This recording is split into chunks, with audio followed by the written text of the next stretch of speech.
to start, thank you very much for joining us. We had a great discussion with Jack, and we love what you guys are doing. And again, we should cooperate as much as we can because what you're doing is great.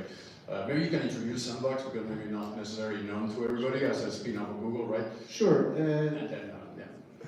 If it's okay with you, can I just add a thought here just to make something concrete, and then I'll do the propaganda.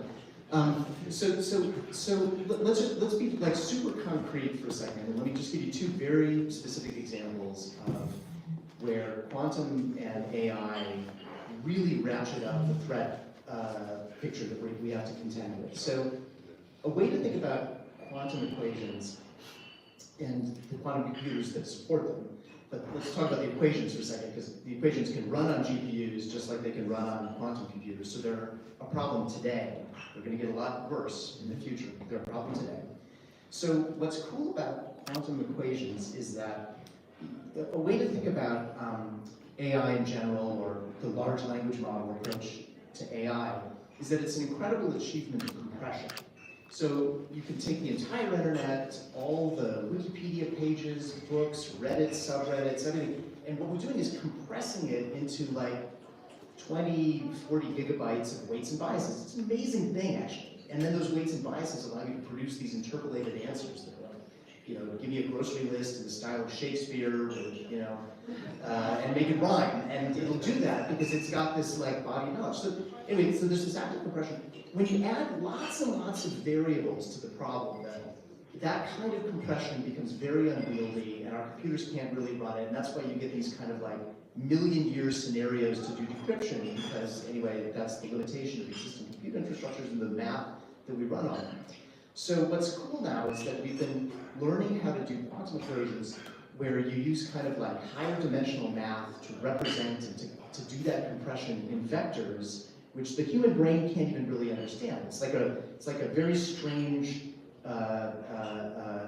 figure that we can't picture, but when you go to like 2,000 dimensional, sort of spaces, you can compress a whole lot of information into a single vector, and that allows you to run analysis and simulations, which quantum computers are going to be exceedingly good at making possible.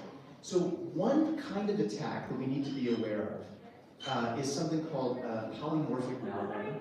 You can call it lots of different things, but polymorphic malware is basically malware, or you can think of it as viruses or worms in the kind of like old language, but like bad software that wants to do bad things that can adapt in real time. And it can adapt in part because of the second thing that I want to mention, which is quantum equations are really, really useful for running simulations in complex environments. So we use this, so this is the propaganda part. Sandbox is using this kind of like math and anticipating quantum computers, but running on GPUs now, to do things like simulating how a molecule will bind with a protein in order to disable that protein from causing Alzheimer's. So that's like a thing that we work on now. We focus on neurodegenerative diseases, battery chemistries, things like that, but where the environment is super complicated.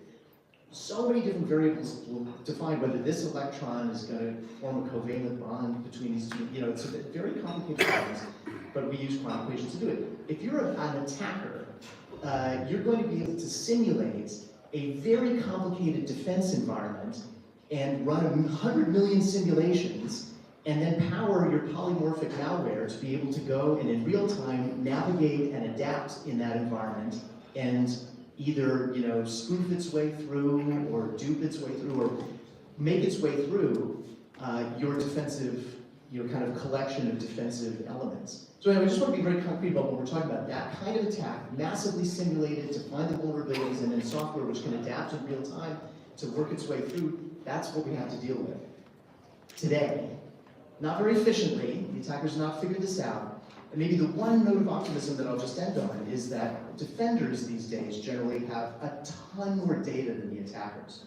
And so your ability to prepare a defense, to train your defense, to understand your attacks, to defend against them is an asymmetric advantage if you're a defender, if you prepare for it, you're programmatic about it, you take steps now. That's the lesson everybody. It's always the case. Prepare for the bad, but the bad is really sophisticated and you need to take it seriously now.